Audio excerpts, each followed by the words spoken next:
Au sommaire de cette édition au Kenya, des échauffourées font 2 morts dans un bidonville de Nairobi. Cela fait suite à la contestation des résultats provisoires des élections générales de mardi par l'opposition.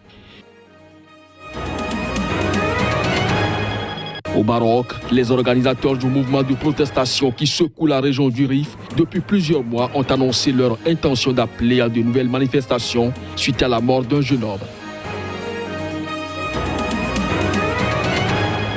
En Afrique du Sud, l'Alliance démocratique a appelé à la dissolution du Parlement et à l'organisation de nouvelles élections nationales, ceci après le rejet par le parti au pouvoir d'une motion de défiance contre Jacob Zuma.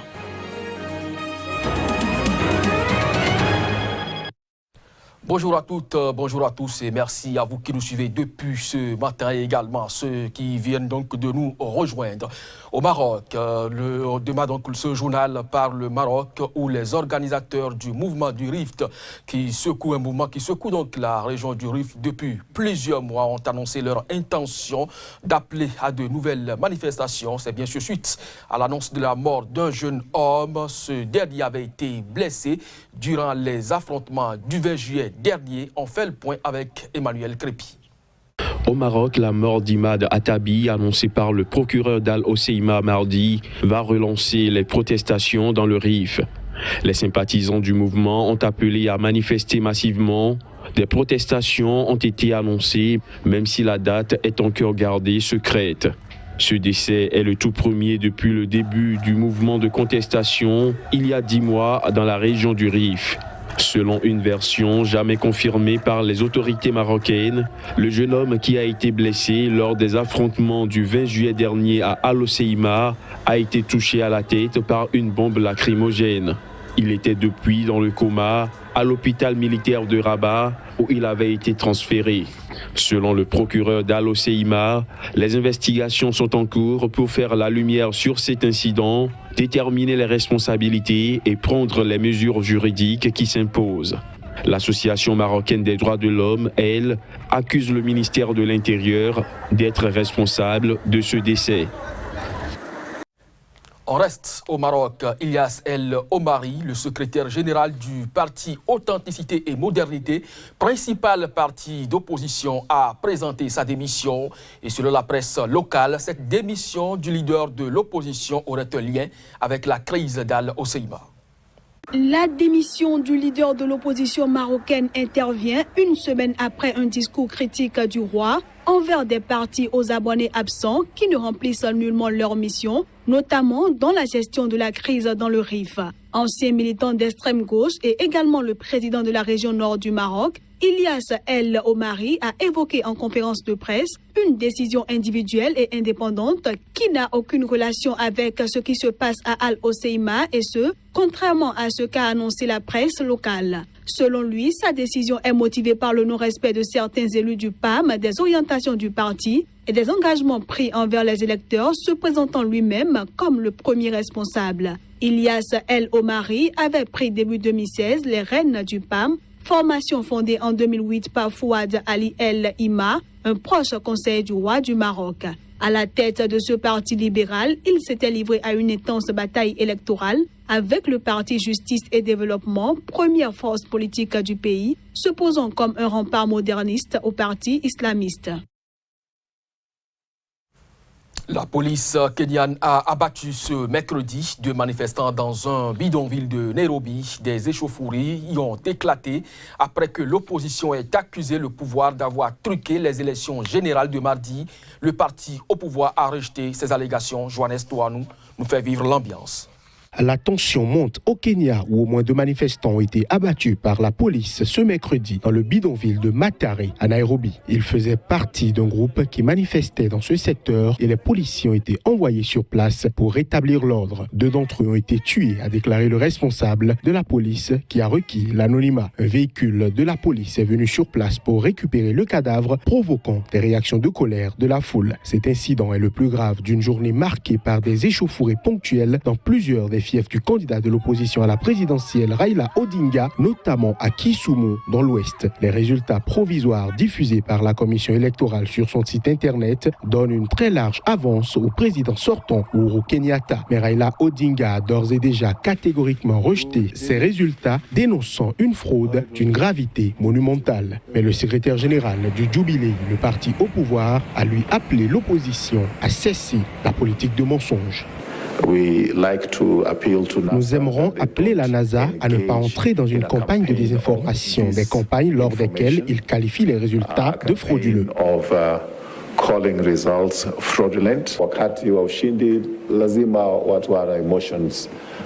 Dans toute compétition, les gens ont différentes émotions. Nous voudrions les appeler à cesser les politiques de mensonge, à dire des choses qui sont fausses parce qu'on voudrait la paix dans notre pays. Un scénario presque identique à 2013, Raila Odinga avait annoncé des fraudes après la victoire dès le premier tour d'Uhuru Kenyatta en s'appuyant sur la faillite du système électronique. Il avait saisi la Cour suprême qui avait tout de même validé les résultats. En Afrique du Sud, cette fois, le parti de l'opposition, l'Alliance démocratique, a appelé à la démission du Parlement et à l'organisation de nouvelles élections nationales. C'est après le rejet par le parti au pouvoir d'une nouvelle motion de défiance contre le président Jacob Zuma. Cet appel survient après l'échec de la motion de défiance contre le président Zuma, rejetée mardi par le Parlement. Mais il n'a manqué que 24 voix sur 400 pour que la motion de défiance présentée par l'opposition contre Jacob Zuma soit votée par les députés. Si les rangs de l'opposition fait bloc, ils ont enregistré le soutien d'une trentaine de députés du Congrès national africain ANC au pouvoir, encouragés à voter contre le président Zuma par l'organisation du scrutin à bulletin secret. En effet, sur les 4 motions qui ont visé Jacob Zuma depuis 2015, c'est la première fois que le président s'en sort avec une si faible marge. Le leader de l'opposition démocratique, Mossi Maïman, a indiqué que son parti allait proposer une motion de dissolution du Parlement ce jeudi et que la requête sera au cœur des débats très bientôt. L'Afrique du Sud ne peut pas attendre le mois de décembre. Le changement dont nous avons besoin ne peut pas venir d'une conférence de l'ANC, a prévenu Mossi Maïman, chef du principal parti d'opposition, l'Alliance démocratique, DA, réclamant ainsi la dissolution du Parlement et l'organisation d'élections anticipées. Selon lui, l'ANC a peut-être gagné avec le rejet de la motion de défiance, mais ce parti a perdu la confiance des Sud-Africains. En attendant, si le calendrier est respecté, le parti doit élire en décembre son nouveau président qui sera le chef de file pour les élections générales de 2019. Deux camps s'affrontent, celui des fidèles du président emmené par l'ex-patronne de l'Union africaine, Nkosazana Dlamini Zuma, contre celui des réformistes de Cyril Ramaphosa, actuel vice-président. Au Burundi, il y a un peu plus d'un mois, le président Pierre Nkurunziza a lancé une campagne. Ceci en vue de mobiliser les Burundais à financer par eux-mêmes et ceci à travers leurs dons les élections de 2020. En vue de mobiliser les Burundais à financer eux-mêmes grâce à leurs dons les élections de 2020, le président Pierre Nkurunziza a lancé une campagne. Cette dernière vise à financer les élections de 2020 pour éviter de dépendre encore une fois des bailleurs de fonds qui n'avaient pas hésité à suspendre leur aide électorale en 2015 lorsque le Burundi a plongé dans une crise née de la volonté du président Pierre Nkurunziza de briguer un 3e mandat. Mais son appel n'a pas été très suivi jusqu'ici. Et pour donner l'exemple, le président Pierre Nkurunziza s'est rendu ce lundi à un guichet de la Banque centrale de sa province natale où il a déposé sur un compte dédié au financement des élections de 2020 des liasses de billets neufs, près de 2500 €. Mais le président d'une organisation locale de lutte contre la corruption estime que cela ne devrait pas être la priorité du moment. Le président du Sénarède, une plateforme d'opposition en exil, dénonce quant à lui une marche forcée vers un 4e mandat devenu irréversible. Ceci est un constat fait. Au cours de ces derniers mois, des dizaines de personnes sont mortes de soif dans le nord du Niger. Cela est dû au fait que pour contourner les postes de contrôle, les passeurs prennent des routes plus dangereuses à travers le désert du Sahara, et ceci loin des postes d'eau et des services de base. C'est bien sûr parlant de l'immigration, on fait le constat. Du 19 au 25 juillet, l'Organisation internationale pour la migration a mené une mission d'évaluation des itinéraires migratoires dans le désert du Téréré et la région qui est frontalière entre le Niger et la Libye. Le but de la mission était de mieux comprendre comment aider les migrants en détresse sur cette route et renforcer la capacité du gouvernement du Niger à gérer les migrations. Pour contourner les postes de contrôle, les trafiquants prennent des routes plus dangereuses à travers le désert du Sahara, loin des points d'eau et des services de base. Parfois, les véhicules tombent en panne ou les conducteurs se perdent et les migrants sont alors abandonnés dans le désert. Selon l'Organisation internationale pour les migrations, 1000 migrants ont été secourus dans le désert dans le nord du Niger depuis avril. De plus en plus de passeurs évitent la ville d'Agadez, considérée comme un haut lieu du trafic d'êtres humains. Cette région est un point de transit vers la Libye, où plus de 600 000 personnes ont embarqué sur des bateaux de fortune pour rejoindre l'Europe au cours des 4 dernières années. Des milliers sont morts noyés au cours de la traversée, mais pour l'instant, il n'existe aucune statistique sur le nombre de victimes dans le vaste Sahara.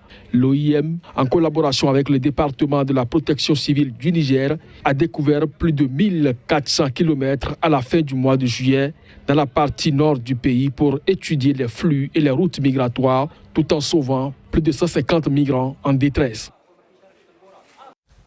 En France, un suspect a été arrêté ce mercredi après-midi dans le nord à bord de la voiture qui a foncé sur une patrouille de militaires près de Paris, blessant 6 d'entre eux. Le ministre de l'Intérieur, Gérard Collomb, a dénoncé un acte délibéré. De son côté, la ministre des Armées, Florence Parly, a condamné un acte extrêmement lâche. On suit un extrait de leurs propos. Ça veut dire que la menace reste aujourd'hui extrêmement importante et que nos forces de sécurité, nos forces militaires sont toujours prises pour cible. Lorsque nous présentons des projets de loi pour pouvoir garantir nos concitoyens contre les actes d'insécurité ou de terrorisme, on voit par ces faits-là qu'ils sont pleinement justifiés. L'ensemble des acteurs, à la fois la préfecture de Paris, la police, la gendarmerie, et donc les uns et les autres sont aujourd'hui à la recherche de la voiture qui a commis cet acte. 3 blessés que nous venons de voir sont très légèrement blessés. Comme l'a indiqué le ministre de l'Intérieur, les 3 blessés qui sont hospitalisés à Percy ne sont pas gravement blessés comme nous avions pu le croire un peu plus tôt dans la matinée. Nous avons des nouvelles rassurantes sur leur état. Je voudrais condamner cet acte extrêmement lâche qui a été commis ce matin contre les forces sentinelles qui, comme vous le savez, est une opération dont l'objectif est d'assurer la sécurité de nos concitoyens sur le territoire national. Cette atteinte qui a été portée à nos soldats est bien la preuve que la menace continue d'être présente et que donc la vigilance est de mise. Et cette opération Sentinelle est plus que jamais nécessaire. Voilà, c'est la fin de cette édition. Merci de l'avoir suivi. L'information revient sur Sika dans une demi-heure. À très bientôt.